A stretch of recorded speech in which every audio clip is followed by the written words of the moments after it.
नमस्कार दोस्तों, मेरा नाम है विमल सिंह। बालाजी स्टडी अड्डा में आप सभी का स्वागत है।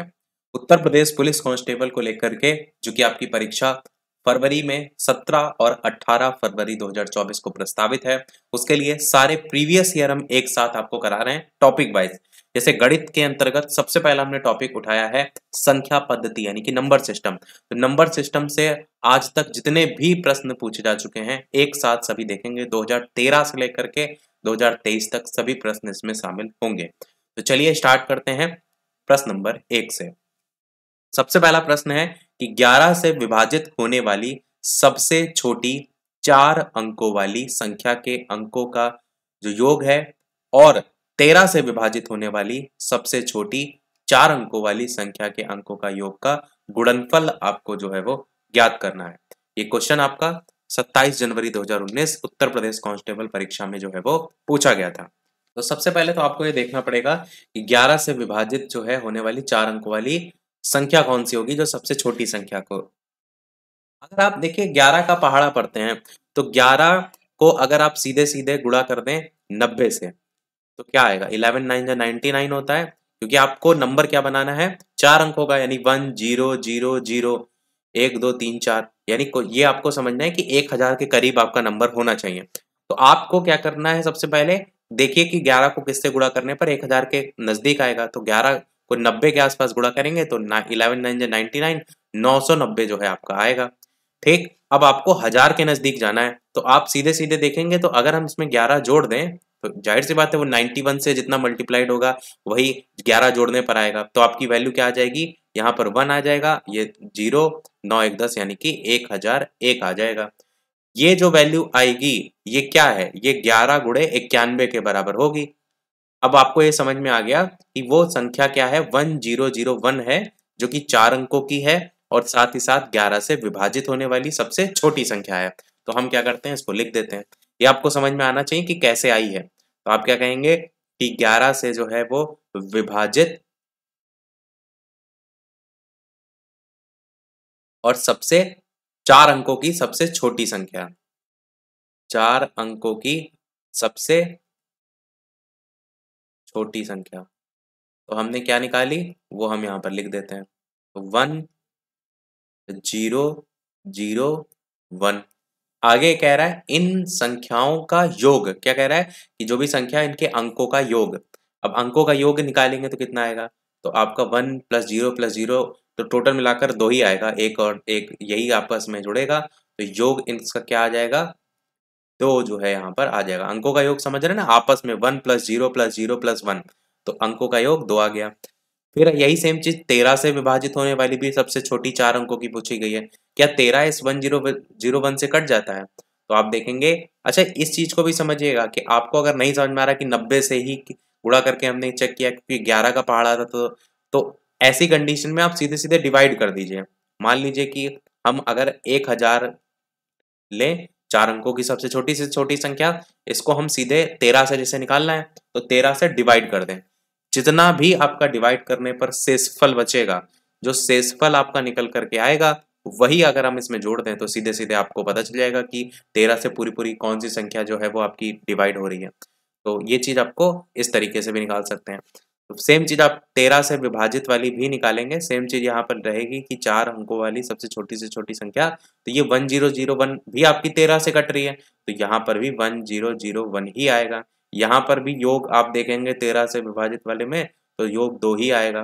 प्रश्न में क्या कह रहा था, इन दोनों संख्याओं के अंकों का योग का गुणनफल आपको बताना है। तो पहले वाला 2 बाद वाला 2 गुणा कर देंगे तो आपका 4 यहाँ से आंसर आ जाएगा, जो कि आपको सी वाले ऑप्शन में दे रखा है।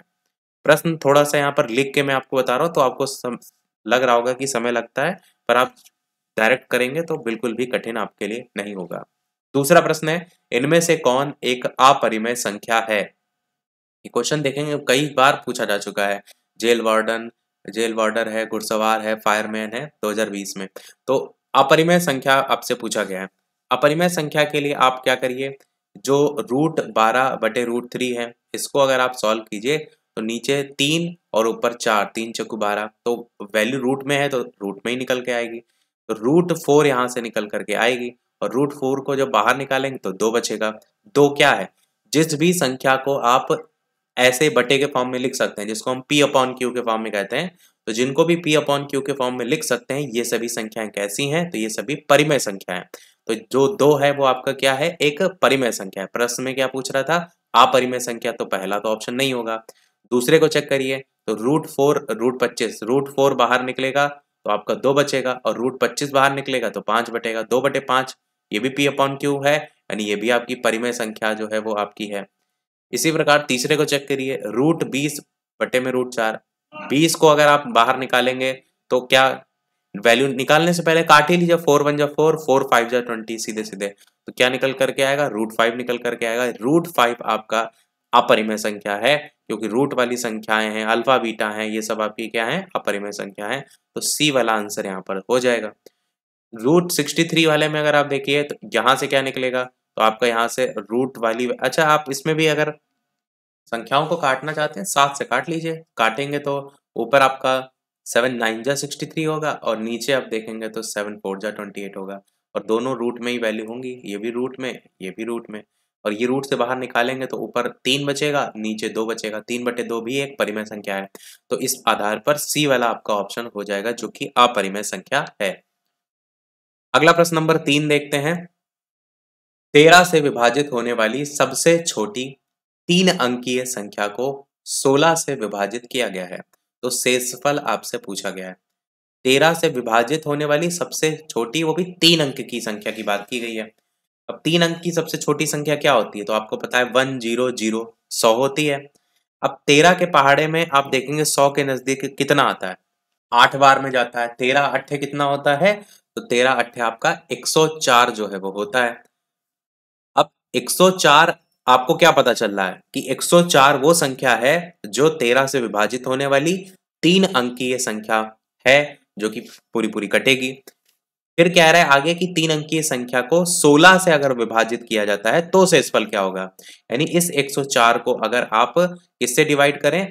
16 से जो है वो डिवाइड करें, तब आपका आंसर क्या आएगा, ये पूछा गया है। तो शेषफल क्या बचेगा? तो 16 कितनी बार में जाएगा आपका? 6 बार में जाएगा सीधे सीधे। अब 6 बार में जाएगा तो कितना निकल करके आएगा? 96 हो जाएगा। शेषफल कितना बचेगा? 4 इधर, यानी 8 आपका शेषफल बचेगा। यही प्रश्न में आपसे पूछा गया था कि भैया आपका शेषफल क्या हो जाएगा? तो 8 शेषफल यहाँ पर आपका आंसर हो जाएगा। बढ़ते हैं हमारे अगले प्रश्न की तरफ। इनमें से कौन सा न्यूनतम 2 पूर्णांकों का योग है जिसका गुणनफल 64 आपको जो है वो दे रखा है? तो प्रश्न में कहने का मतलब ऐसे समझिए कि 2 संख्याएं हैं कोई, ठीक है, और ये कह रहा है कि कोई 2 न्यूनतम है और उन 2 पूर्णांकों के योग के बराबर है आपका। ऑप्शन 12 भी हो सकता है, 8 भी हो सकता है, 20 भी हो सकता है, 16 भी हो सकता है, तो ऑप्शन में से ही। और साथ में ये भी कह रहा है कि जो भी वैल्यू निकल करके यहाँ पर ऑप्शन में आएगी, इनका अगर गुणनफल करेंगे आप तो वो 64 के बराबर होगा। तो किसके बराबर होगा? 64 के बराबर होगा। अब आपको पता है कि 64 12 में से अगर निकालेंगे संख्याओं को तो आपका बिल्कुल नहीं पहुंचेगा, 8 भी नहीं पहुंचेगा, 20 और 16 में हो सकता है, पर 16 के चांसेस ज्यादा है क्योंकि 8 8 जा 64 होता है। तो अगर आप संख्याएं 8 और 8 लें तो 8 8 जा 64 हो जाएगा। और यहाँ पर जो पहले कह रहा था कि इन दोनों संख्याओं का जो टोटल है वो आपका 16 के बराबर हो जाएगा। यही तो कह रहा था। आप प्रश्न में आपको और बेहतर समझ में आएगा कि कौन सा न्यूनतम 2 पूर्णांकों का योग है, तो वो 16 ऐसी संख्या है जो इन 2 न्यूनतम पूर्णांकों का योग है। 8 और 8 का योग है 16। और ये भी कह रहा था इनका गुणनफल 64 है, तो 8 गुणे 8 64 के बराबर है, यानी आंसर आपका 16 यहाँ पर हो जाएगा। ऐसे ऑप्शन से भी आप इसे कर सकते हैं। अगला कह रहे हैं एक 5 अंकों की संख्या है जो कि आपकी विभाजित है इससे, और कह रहा है कौन सा अंक है जो कि x को रिप्लेस कर सकता है। अब आपको ये पता होना चाहिए कि अच्छा यहाँ कॉमा भी लगा है, ये 44 से भी विभाजित है लिखा है। यहाँ पर देखिए लिखा है कि 5 अंकों की संख्या है, ये 1 2 3 4 5, ये 5 अंकों की संख्या है जो कि 44 से आपका जो है वो विभाजित है। तो कह रहा है कौन सा अंक है जो x को प्रतिस्थापित कर सकता है। ऐसे क्वेश्चन बहुत पूछे जाते हैं जहां पर आप विभाजिता पढ़ के आए हैं 1 से लेकर 11 तक और नंबर पूछ लिया गया 44। तो सबसे पहले आपको ये देखना है 44 को आप अलग कर सकते हैं कैसे। तो 11 गुणे 4 आप कर सकते हैं। 11 गुणे 4 कर लीजिए तो उससे क्या होगा, आपको 11 का विभाजिता का नियम भी पता है, 4 का भी पता है, दोनों से चेक कर लीजिए। ठीक है, तो सबसे पहले हम यहाँ पर जो वैल्यू दे रखी है इसको वैसे चेक क्यों करेंगे, क्योंकि इसमें खुद ही कह रहा है कि ये 44 से विभाजित है, मतलब कहने का ये संख्या 11 से भी कटेगी और ये संख्या 4 से भी कटेगी।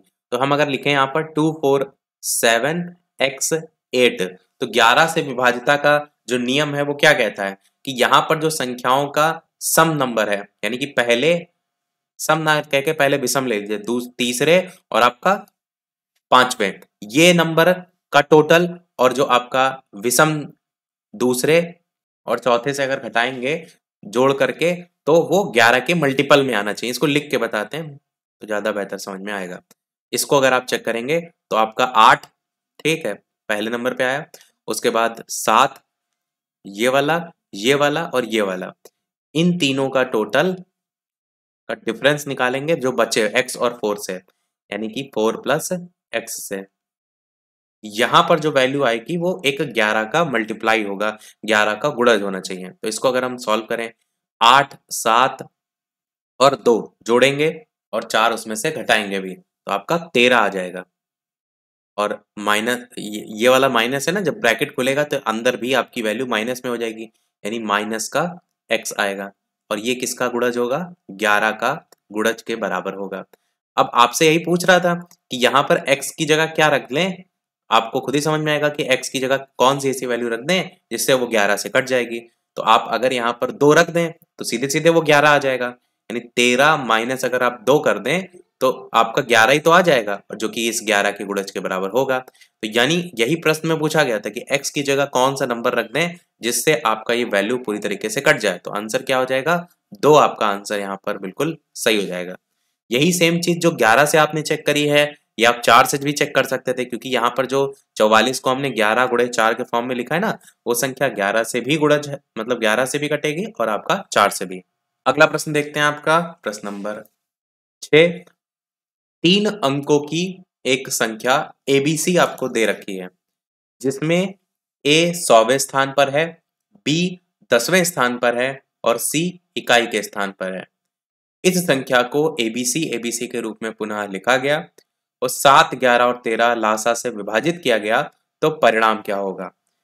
इस टाइप के प्रश्नों में आप एज्यूम करके भी कर सकते हैं, क्योंकि एबीसी लिखा है, कई बार आप कंफ्यूज हो सकते हैं। तो जो 3 अंकों की एक संख्या एबीसी कह रहा है, ए 100वें स्थान पर है, तो 100 पर आप 1 को रख लीजिए, मतलब 100 को अगर पूरा एक नंबर मान लें। उसके बाद बी 10वें स्थान पर है, तो 0 10वें स्थान पर, सी इकाई के स्थान पर है। तो हमने एक पूरा नंबर 100 मान लिया अपने आप में, जो कि आपका ए जो है यहाँ पर, इसी को ही हम ए बी सी, ए आपका 100वें स्थान पर, बी आपका 10वें स्थान पर और सी आपका इकाई स्थान पर। इस संख्या को एबीसी के रूप में लिखा गया, मतलब एक बार और एबीसी लिखेंगे तो 1 0 0, एक और बार लिखेंगे दोबारा से अगर आप एबीसी लिखेंगे। फिर कह रहा है 7, 11 और 13 लासा से विभाजित किया जाता है, तो 7, 11 और 13 का एलसीएम क्या होगा? इन सभी का गुणा हो जाएगा आपस में, क्योंकि सारी की सारी संख्याएं आपकी अभाज्य हैं। तो गुणा करने पर आपका क्या निकल करके आएगा? 1 0 0 1 निकल करके आएगा। अब यही कह रहा है, इससे अगर विभाजित किया जाता है, यानी 1 0 0 1 0 0 को आप 1 0 0 1 से अगर डिवाइड करते हैं, ऐसे में कह रहा है कि परिणाम क्या आएगा। तो अगर इसे सॉल्व करेंगे तो यहां से आप सीधे सीधे देख रहे हैं 1 0 0 1 नीचे भी है, 1 0 0 1 यहाँ भी है, तो एक बार में जाएगा 1 0 0 1 और 2 0 जो लगे हैं वो लग जाएंगे, यानी 100 आपका बचेगा। अब 100 आपका क्या था? 100 को तो हमने एबीसी माना ही था, यानी आपका बचा क्या? एबीसी ही बचा, यानी आंसर क्या हो जाएगा? एबीसी आपका आंसर हो जाएगा। देखिए प्रश्न देखने में बहुत आपको लग रहा था कि क्या इतना घुमाया फिराया गया, पर प्रश्न को अगर समझ लेंगे तो आसानी से कर ले जाएंगे। 7वां प्रश्न देखते हैं, इनमें से कौन सी अभाज्य संख्या जो है आपकी नहीं है? अभाज्य संख्या नहीं है मतलब समझते हैं, यानी कि भाज्य संख्या पूछी गई है, और अभी आपने इस पर बेस्ड एक क्वेश्चन देखा भी था, यहाँ पर आपसे भाज्य जो है वो पूछा गया। तो अभी हमने एक क्वेश्चन देखा था जिसमें आपका क्या था? 13 गुणे 7 गुणे और 11 भी था मल्टीप्लाइड में, इन तीनों का मल्टीप्लाइड क्या निकल आ रहा था? 1 0 0 1। पहला आंसर हो जाएगा, क्योंकि ये संख्या 7 से भी कट रही है, 13 से भी कट रही है, 11 से भी कट रही है, यही आपका सीधे सीधे एलसीएम वाला भी ऊपर क्वेश्चन आया था। तो आप क्या कहेंगे? 1 0 0 1 आपकी अभाज्य संख्या जो है वो नहीं है। अभाज्य संख्या मतलब वो संख्या केवल खुद से कटे, जैसे 1301 है, किसी और संख्या से ना कटे, केवल स्वयं से कटे। चलिए देखते हैं अगला क्वेश्चन। इनमें से कौन सा विकल्प है जो कि भाज्य संख्या नहीं है? भाज्य संख्या नहीं है, यानी यहाँ पर भी आपका अभाज्य संख्या पूछा गया है। अब अभाज्य संख्या पूछा गया तो 133 क्या किसी से कटता है? बिल्कुल, इसका अगर गुणनखंड करेंगे तो 7 गुणे 19 निकल करके आ जाएगा, यानी ये आपका नहीं होगा। 433 को अगर चेक करेंगे तो 433 किसी भी संख्या से आपका नहीं विभाजित होगा, ये आपका आंसर हो जाएगा जो भाज्य नहीं है। 533 की अगर चेक करेंगे तो 13 गुणे 41 ये इस तरीके से अलग होगा, और 833 को अगर चेक करेंगे तो 17 गुणे 19 ये इस तरीके से अलग होगा। आंसर क्या हो जाएगा? बी वाला। अगला कह रहे हैं इनमें से कौन सी संख्या है जो कि 12 से पूर्णतः विभाज्य है? 12 से विभाजित होने के लिए आपको क्या पता होना चाहिए कि वो संख्या 12 को अगर तोड़ेंगे तो 4 गुणे 3 होता है ना, 4 तियां 12, वो संख्या 4 से भी कटनी चाहिए, वो 3 से भी कटनी चाहिए। अब 4 से विभाजिता का नियम और 3 से विभाजिता का नियम में से कोई एक लगा के चेक कर लीजिए, ऑप्शन में मिल ही जाएगा। जैसे 3 से विभाजिता का नियम क्या कहता है कि सारी संख्याओं का जो टोटल होता है वो 3 से आपका कटना चाहिए। तो अगर पहले वाले को चेक करेंगे तो यहाँ पर 4 4 8, और 8 और 7 जोड़ेंगे तो 8 दूनी 16, एक कम 15, और 15 में 4 जोड़ेंगे तो आपका 19 और एक 20, यानी यहाँ पर टोटल कितना निकल करके आ रहा है? 20, जो कि सीधे सीधे 3 से नहीं कट रहा है, यानी पहला ऑप्शन तो आपका बिल्कुल भी नहीं होगा। इसी प्रकार दूसरे को चेक करिए तो 6 5 11, 11 8 19, 19 और 2 आपका 21, और 21 और 8 आपका 29, जो कि आपका नहीं कट रहा है। टोटल कितना आया? 29 आ रहा है, जो कि आपका 3 से नहीं कट रहा है, यानी ये ऑप्शन भी नहीं होगा।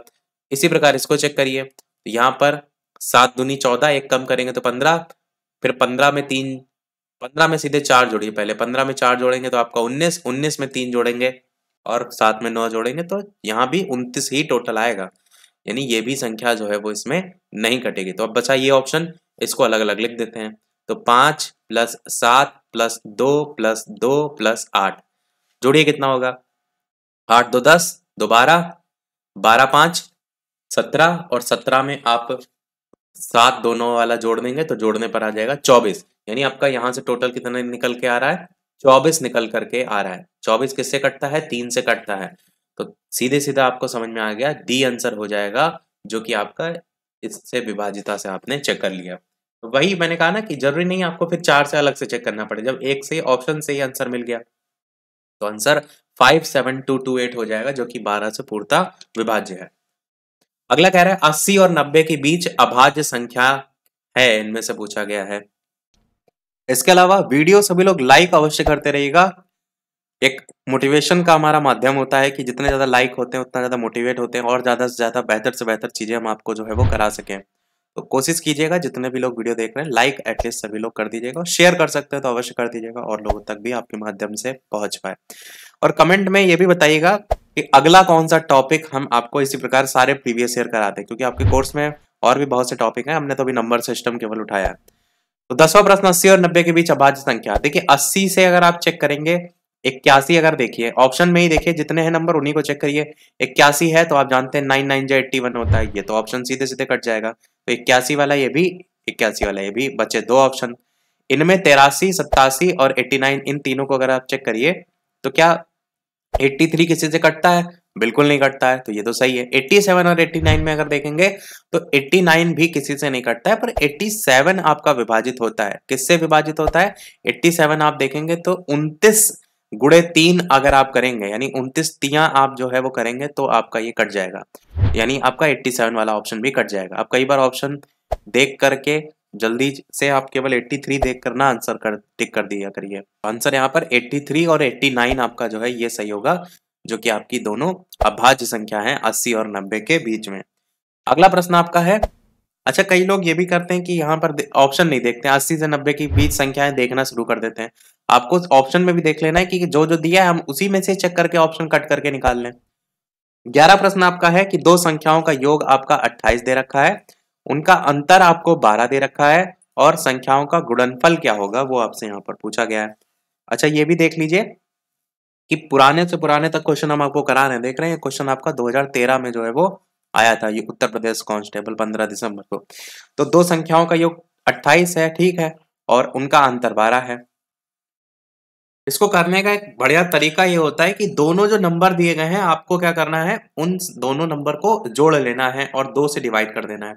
28 प्लस 12 और 2 से डिवाइड, और सेम काम ये करना है, अंतर भी इसी प्रकार निकाल लेना है, यानी 28 और माइनस 12 और बटे में आपका 2। यहां से दोनों नंबर आपके निकल कर आ जाएंगे। जो संख्याएं कह रहा था ना कि दो संख्याएं हैं, कौन सी वो दो संख्या यहां से आ जाएंगी। 28 में 12 जोड़ेंगे कितना होगा, तो 8 और 2 जुड़ जाएगा यानी 30 और 10 40 और बटे में 2 40 बटे 2 यानी कि 20 आ जाएगा। यहां से यहां देखेंगे तो इस 2 को इस पहले घटाएंगे तो आपका 26, फिर 10 घटाएंगे तो आपका 16 और 16 बटे 2 यानी 8, यहां से आपका 8 आ जाएगा। 20 और 8 वो दो संख्याएं आपको पता चल गई। अब इनको चेक भी कर लीजिए, ऑप्शन में कह रहा था ना दो संख्याओं का योग 28 है, तो 20 और 8 का टोटल देखेंगे तो आपको 28 देखने को मिलेगा भी। और इसी प्रकार इनका अंतर 12 है, तो 20 में से अगर आप 8 घटाएंगे तो 12 आपको देखने को मिलेगा भी। तो इससे आपका आंसर भी वेरीफाई हो गया। प्रश्न में क्या कह रहा था कि भैया इनका गुणनफल बताइए, यानी 20 गुणे 8 आपसे पूछा गया था, तो 2 8 जा होता है 16 यानी 160 आपका आंसर यहाँ से आ जाएगा, जो कि सी वाले ऑप्शन में दे रखा है। अगला कह रहा है 6 लगातार विषम संख्याओं का योग सबसे बड़ी संख्या के दुगने से 38 अधिक है। विषम संख्याएं कैसे मानते हैं, देखिए अगर ऑप्शन से न करना हो, बेसिक तरीके से करना हो, तो सबसे पहली संख्या आपकी क्या होती है विषम संख्या के तौर पर, 1 होती है, यानी x मान लिए। फिर 1 में आप कितना जोड़ते हैं कि अगली विषम संख्या प्राप्त हो जाती है, तो 1 के बाद विषम संख्या 3 आती है, तो 1 से 3 में बनाने के लिए आपको क्या करना पड़ेगा, 1 जो है इसमें 2 जोड़ना पड़ेगा, तब आपका 3 प्राप्त होगा। यानी आप अगला नंबर यहाँ पर क्या मानेंगे, x में 2 जोड़ना पड़ेगा, तो आपका क्या पता प्राप्त हो जाएगा, आपका अगली विषम संख्या। अब ऐसे ही अगली विषम फिर निकालेंगे, तो फिर आप x में 4 जो है वो जोड़ देंगे। और 4 क्यों जोड़ा, क्योंकि हम x में जोड़ रहे हैं, इस बात को समझिएगा। जैसे 3 के बाद अगला नंबर क्या आएगा, 5 आएगा, तो अब हम 5 को कैसे बना सकते हैं, एक तो हमारा x था ही, अब इसमें कितना जुड़ रहा है, तो 4 जुड़ रहा है, यानी ये जो पिछला वाला नंबर है वो भी उसमें ऐड होता चलता है। अगला नंबर क्या मानेंगे, तो हमारा x प्लस 6 हो जाएगा, और फिर अगला नंबर क्या मानेंगे, तो आपका x प्लस 8 हो जाएगा। कितनी संख्याएं माननी है, कह रहा था 6 लगातार विषम संख्याएं हैं, यानी अभी एक और होगी, x प्लस 10 आपकी और संख्या होंगी। अब देख लीजिए 6 हो गई कि नहीं, 1 2 3 4 5 6 हो गई 6। अब इनमें प्रश्न में ये कह रहा था कि इन जो 6 लगातार विषम संख्याएं हैं, इनका योग सबसे बड़ी संख्या के दुगने से 38 अधिक है। तो यहाँ पर सबसे बड़ी संख्या कौन सी है, सबसे बड़ी संख्या आपकी x प्लस 10 है, जो कि सबसे बाद में आ रही है, सबसे बड़ी संख्या है। तो सबसे बड़ी संख्या हमने लिख दिया x प्लस 10। प्रश्न में कह रहा था कि सबसे बड़ी संख्या के दुगना, तो इसका हमने लगा दिया दुगना। और क्या कह रहा था, इससे 38 अधिक है, तो इससे आपका 38 अधिक है, कोई दिक्कत नहीं होगी। अब जो ऊपर हमने वैल्यू लिखी थी उसको जोड़ लीजिए, तो यहाँ पर आपका x 2 3 4 5 6 टोटल कितने x आ रहे हैं, तो टोटल 6x आ रहे हैं। तो हमने इसको अगर जोड़ें तो हमारा आ जाएगा 6x प्लस नंबर में देखिए कितना है, तो 2 4 6 हो जाएगा, 6 2 12 6 6 12 हो जाएगा, और 12 में 8 जोड़ेंगे, देखिए 12 में 8 जोड़ेंगे तो 20 हो जाएगा, और 10 और उसमें जोड़ देंगे तो 30 हो जाएगा। यानी यहां से जोड़ने पर आपकी वैल्यू 6x प्लस 30 आ जाएगी। ये 6x प्लस 30 किसके बराबर हो जाएगा, इसी के बराबर हो जाएगा जो हमारा प्रश्न में दे रखा था। अब दोनों की वैल्यू को बराबर रख करके आप x की वैल्यू निकाल लीजिए। इसको सॉल्व करेंगे तो कैसे सॉल्व करेंगे, 6x इधर है, यहां पर मल्टीप्लाइड करेंगे तो 2x हो जाएगा। देखिए 2 को जब अंदर मल्टीप्लाइड करेंगे तो क्या आएगा, 2x और प्लस में आपका 20 और बराबर और प्लस 38 तो आपका अलग से जो है वो रहेगा ही रहेगा। यहाँ पर लाइन खींच दें ताकि आपको अलग लगे। अब यहाँ पर वैल्यू इधर 6x है, उधर 2x है, उधर जाएगा तो कितना हो जाएगा, 4x हो जाएगा। तो हमने यहाँ पर जो है वो 4x लिख दिया। बराबर में 30 बराबर के उधर जाएगा तो घट जाएगा, 38 में से 30 घटेगा तो 8 बचेगा, 20 पहले से था, 20 और 8 हो जाएगा आपका 28, और x से काटेंगे तो आपका 7 बार में जाएगा, 7 चौको 28, यानी x की वैल्यू यहाँ से 7 आपको पता चली। प्रश्न में क्या कह रहा था, इन 6 संख्याओं का टोटल निकालें, यानी आपको क्या करना पड़ेगा, इस 6 प्लस 30 जो टोटल हमारा था इसमें इस x का मान रखना पड़ेगा। यानी 6x प्लस 30 में अगर वैल्यू रखेंगे x की, तो 7 6 जा 42, यहाँ पर हमारा क्या आ जाएगा 42, और प्लस में आपका जो है वो 30, 42 और 30 जोड़ेंगे तो कितना आएगा, तो 0 नहीं 2 और 4 3 7, यानी 72 आपका आंसर यहाँ से आ जाएगा, जो कि सी वाले ऑप्शन में आपको दे रखा है। तो बस आपको x मानना आना चाहिए, उससे आप आसानी से निकाल सकते हैं। चलिए देखते हैं अगला प्रश्न। अच्छा, कुछ लोग पीडीएफ के लिए कह रहे थे, तो मैंने इससे पहले जो मैथ के क्वेश्चन कराए थे उनकी पीडीएफ टेलीग्राम पर भेज दी थी। ये आप जो यहाँ पर देख रहे हैं क्वेश्चन, इनकी भी जो पीडीएफ है वो टेलीग्राम पर ही हम आपको भेज देंगे। तो जो नहीं जुड़े हो, बालाजी स्टडी अड्डा सर्च करके जुड़ जाइएगा टेलीग्राम चैनल से। अगला कह रहा है इनमें से कौन सा कथन है जो कि आपका असत्य है, गलत है। सबसे पहला कह रहा है कि दो पूर्णांकों का जो योग होता है वो हमेशा एक पूर्णांक होता है। अब अगर आप पूर्णांक जानते हैं तो पूर्णांक में आपका प्लस वाली संख्याएं भी आती हैं, माइनस भी आता है, जीरो भी आता है, तो कोई दो ले लेंगे। अगर आप दो और उसमें माइनस का भी जोड़ लें, प्लस का भी जोड़ लें, तो नंबर तो जो आएगा वो पूर्णांक ही होगा, यानी पहला तो बिल्कुल सही है। अंतर भी हमेशा एक पूर्णांक होता है, ये भी आपका बिल्कुल सही है, जबकि प्रश्न में गलत पूछा गया है। तीसरा चक्कर ये -14 और -8 और -7, इसमें वैल्यू कौन सी बड़ी है? -8 और ये ब्रैकेट जब खुलेगा तो ये हो जाएगा माइनस माइनस आपका प्लस, यानी इसको अगर आप लिखिए, सॉल्व करिए, तो -8 और प्लस में आपका 7, माइनस और 8 प्लस 7 होगा तो ये माइनस का 1 बचेगा। और उधर वैल्यू क्या थी? माइनस का 14 थी।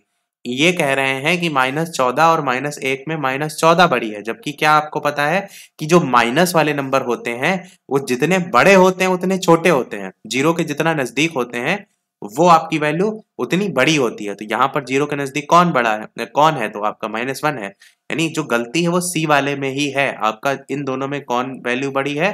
तो -1 है, ग्रेटर देन का साइन -1 की तरफ होना चाहिए था। आंसर यहाँ पर सी वाला जो है वो सही हो जाएगा, जो कि आपसे प्रश्न में असत्य पूछा गया था। अगला कह रहा है 15 से 160 के मध्य कितनी संख्याएं हैं जो कि 17 से तो कट जाती हैं लेकिन 4 से विभाजित नहीं होती हैं। यहाँ पर आप देखेंगे तो 17 से विभाजित है, मतलब 17 के पहाड़े में देख लीजिए 15 से 160। तो अगर आप 15 से स्टार्ट है, यानी 17 एकन्नम 17 वाला जो नंबर होगा वो भी इसमें आपका जो है वो आएगा, यानी 17 गुणे 1 अगर करेंगे तो ये आपका पहले 17 से विभाजित केवल चेक करिए, 4 को छोड़ दीजिए, तो ये आपका नंबर आएगा 17। और इसी प्रकार आपका 17 गुणे 2 भी आपका आएगा। इसी प्रकार आप 17 गुणे 3, 4, 5 ऐसे करके 17 गुणे 9 तक के जितने भी नंबर आएंगे, गुणा नहीं करना है आपको, केवल ये देखना है। तो ये सब क्या होंगे?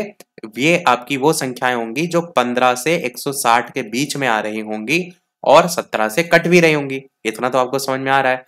अब 17 दहम्मा अगर करेंगे, 10 बार गुणा करेंगे तो 170 हो जाएगा, यानी आपको तो 160 तक चाहिए, मतलब 17 नवैया तक ही आपका केवल देखना है। तो यहां से यहां तक कितने नंबर होंगे? टोटल 9 नंबर होंगे, जो कि आपके 15 से इस 160 के बीच होंगे और 17 से कट रहे होंगे, ऐसे 9 नंबर होंगे। अब आप आइए कि वो 4 से ना कटते हो, तो 4 से कटने वाले कौन से नंबर हो जाएंगे?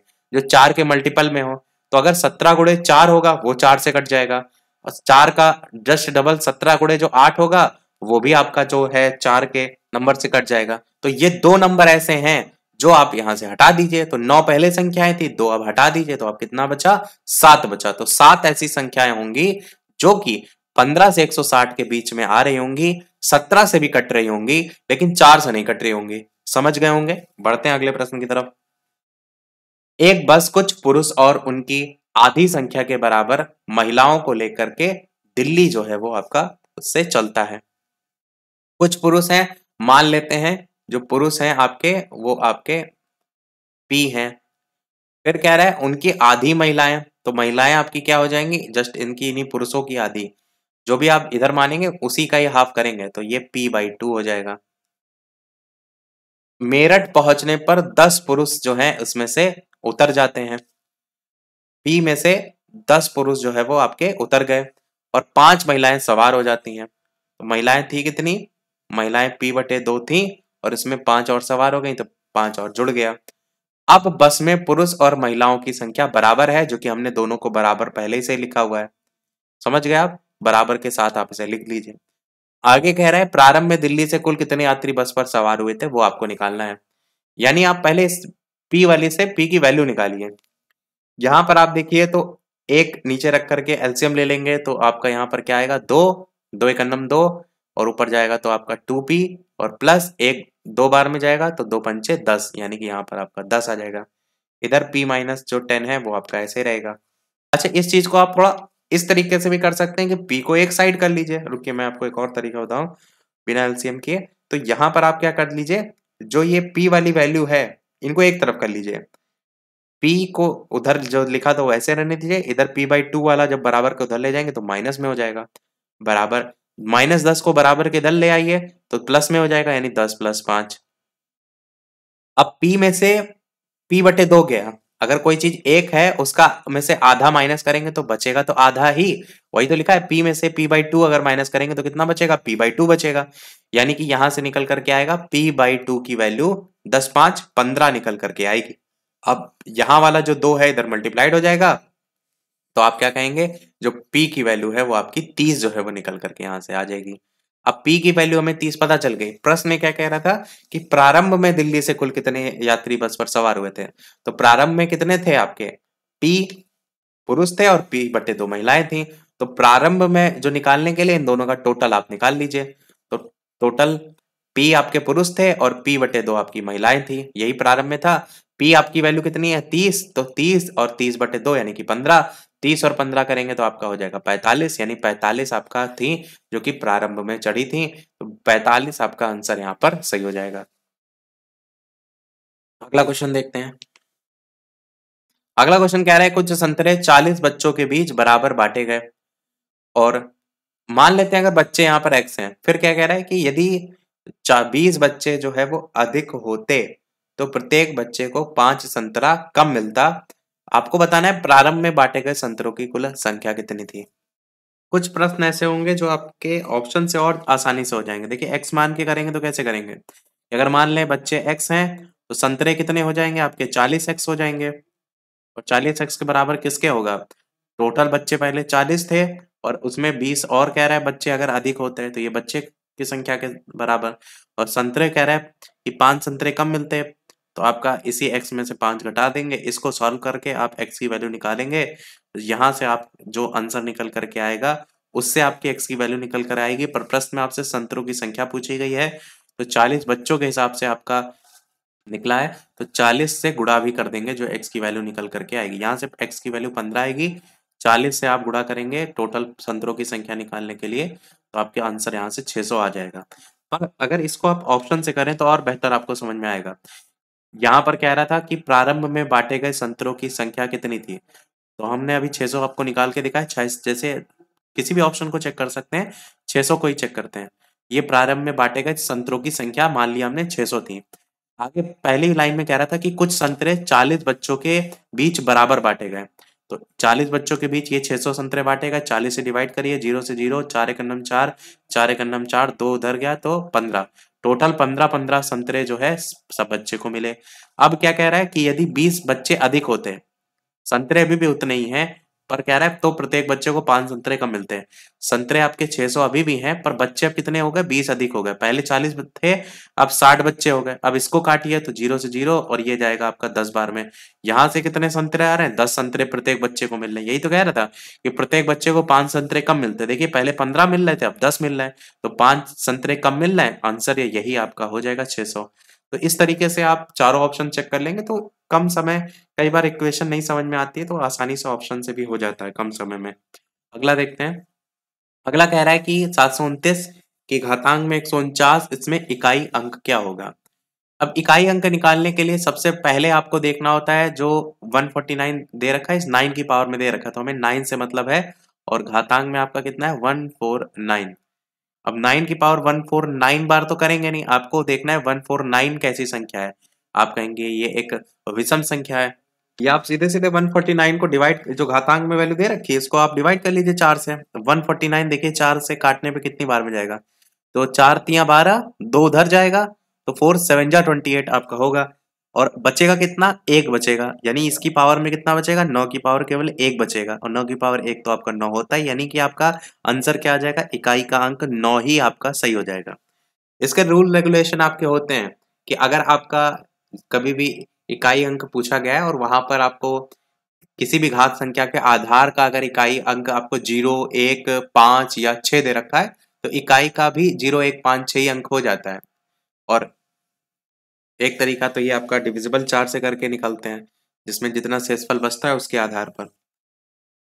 अगला है, यदि एक संख्या का 6/7 का 1/3 आपसे कह रहा है 28 के बराबर है, तो वो संख्या आपकी जो है वो कितनी होगी। किसी भी संख्या यदि एक संख्या का 6/7, मान लेते हैं वो संख्या आपकी एक्स फॉर्म में 6/7 यानी 6 × 6/7, इसका 1/3 यानी गुणे 1/3, और ये किसके बराबर है? तो 28 के बराबर है। यही लिखा हुआ है, अब इसको सॉल्व करिए। संख्या निकालेंगे तो 7×3 6 से आप चाहें तो इसे काट भी सकते हैं, 3 से काट लीजिए, 3 × 3, 3 दूनी 6, 2 से इस 28 को काट लीजिए, 2 × 2, 2 × 8, 14 × 7 आपका सीधे यहाँ से बचेगा, जो कि आपका 98 जो है वो निकल करके आ जाएगा। तो नहीं, संख्या आपकी क्या हो जाएगी? संख्या आपकी 98 हो जाएगी, जो कि आपको डी वाले ऑप्शन में दे रखा है। अगला प्रश्न देखते हैं 19 कि किसी कक्षा के बच्चों के बीच मुफ्त नोटबुक समान रूप से बांटे गए। प्रत्येक बच्चे को मिली जो नोटबुक है उसकी संख्या बच्चों की संख्या का 1/8 थी। यदि बच्चों की संख्या आधी होती तो प्रत्येक बच्चे को 16 नोटबुक मिलते। तो पूछ रहा गया है कि कुल नोटबुक बांटी कितनी गई। अब इससे अगर आप ऑप्शन से करेंगे तो ज़्यादा आपको समय लगेगा। क्यों? क्योंकि एक्स से मान के आसानी से हो जाएगा। कुछ नोटबुक जो बांटी गई हैं, मान लेते हैं बच्चों में बांटी गई ना, प्रत्येक बच्चे को मिली नोटबुक की संख्या, तो बच्चों की संख्या हम मान लेते हैं एक्स। अगर हम बच्चों की संख्या जो है उसको मान लेते हैं एक्स, अब जो प्रश्न में कह रहा है उसके अकॉर्डिंग रखते हैं। कह रहा है कि कुल नोटबुक के अकॉर्डिंग अगर आप देखेंगे तो प्रत्येक बच्चे को मिली नोटबुक तो एक्स, और उसी नोटबुक की जो संख्या है वो बच्चों की संख्या का ही 1/8। तो बच्चों की संख्या एक्स मानी थी, इसका 1/8 यानी बटे में 8, और ये किसके बराबर हो जाएगा? बच्चों की संख्या अगर आधी होती है, बच्चों की संख्या x और उसकी आधी यानी बटे 2, और आधी में प्रत्येक बच्चे को 16 नोटबुक जो है वो तब मिलती है। तो ये मल्टीप्लाइड 16 करके इन दोनों को आपस में आप बराबर कर दीजिए।